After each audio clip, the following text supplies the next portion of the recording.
What's up, guys? Swift here. It's a good day to talk about Chase Claypool for a couple of reasons.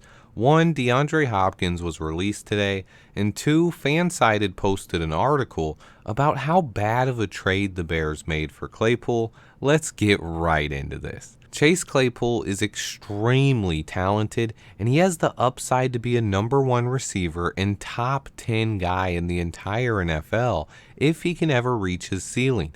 Even if he doesn't max out, he can still be a very dynamic #2 target for the Bears. He's a freak athlete that is almost impossible to cover one-on-one. I cannot wait until he gets comfortable in this offense. I understand Chase Claypool didn't produce last year, but the negative talk and wild stories are getting out of control. Fansided is a pretty big sports media platform, and they released an article making fun of the Bears for, quote, thinking they won the Chase Claypool trade. The saddest part about the entire story is the reasoning, which has to be the laziest journalism I've ever seen.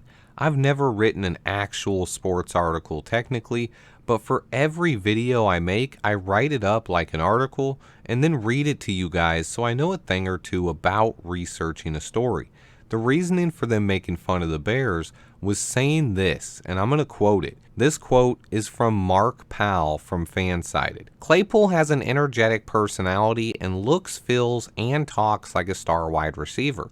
It's easy to talk yourself into him. Unfortunately for the Bears, that's not the reality. There's a reason they traded for Robbie Anderson this offseason. What? Huh? What? Huh? What? Huh? Bruh! I'm sorry, let me continue the quote. There's a reason they traded for Robbie Anderson this offseason. Who? There's a reason they find themselves desperately clinging to the false idea of a successful swap here. Claypool is a fine player. He was not worth the number 32 pick. Sorry. Let me give my take. Mark Powell, you might look and sound kind of like an NFL writer, but you simply lack the work ethic and technique to succeed. Nobody in the entire NFL thinks that the Bears traded for Chosen Anderson. That's right, not only was your reasoning just completely wrong, but you also didn't even get the dude's name right. Chosen Anderson, who by the way was a free agent this offseason and wasn't traded anywhere. He signed as a free agent with the Miami Dolphins. Now, he was traded mid-season last year from the Panthers to the Cardinals, but how you got he was traded to the Bears this offseason has to be some kind of Madden memory or dream you had. If you follow the NFL as closely as I do, you don't even need to look that stuff up. It's common knowledge. However, a quick Google search or spending just 10 seconds researching your story should be the absolute bare minimum work that you put into anything. I even spend 30 plus minutes researching and fact checking my 2-minute videos. So seeing people actually publish articles where they couldn't have spent more than 5 minutes writing and researching combined is just utterly disappointing. The Bears did not trade for Robbie Anderson or Chosen Anderson. Be careful who you listen to and where you get your news from, because the current state of NFL media coverage is just awful. All you hear are narratives and lazy takes. We all know Chase Claypool was not productive in his short time with the Bears last season, but a lot of things went into that. He was learning a new system in the middle of a season. We also didn't pass the ball very much at all. How can you expect a wide receiver to put up big numbers when we barely passed the ball, and when we did, Fields was running for his life? Yet somehow this means Chase Claypool sucks? Come on, guys. On top of all that, Fields and Claypool both suffered injuries down the stretch, further hindering their ability to ever get on the same page. With DeAndre Hopkins released today, we have more fans jumping in to rag on the Claypool trade. Some of our fan base just continues to search for any reason possible to dog on Ryan Poles in this front office. This is not the same front office we've had our whole life, guys. Ryan Poles, Ian Cunningham, Matt Eberflus, and even Kevin Warren represent a change for the Chicago Bears. I'm a big fan of Chase Claypool. If he develops into the player I think he can be, then him and DJ Moore will give Fields one of the best 1-2 punches in the entire league in just a couple of years. Both players are young and entering their primes.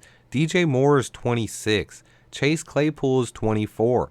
I'm not discounting Darnell Mooney either, but this video is about Chase Claypool and the potential I believe he has. Justin Fields has already talked about the improvements he's seen from Claypool this offseason and just how good he looks in this offense. Chase will get to learn the playbook completely and become comfortable with Luke Getsy's system. He has plenty of time to build chemistry with Justin Fields, and on top of that, he will not be facing number 1 corners anymore, and he will receive a lot less attention from opposing defenses, thanks in large part just to DJ Moore. But we also have other playmakers on offense to take even more attention away, like Cole Kmet and Darnell Mooney, and that's without even mentioning the extra attention teams will pay to Justin Fields. Put it all together, and Claypool is set up to have the best season of his career in 2023. As a Bears fan, my biggest point is that if Chase Claypool realizes his potential, this team becomes much better and more dangerous, plus gives Justin Fields more weapons. I don't know why any Bears fan would root against this dude.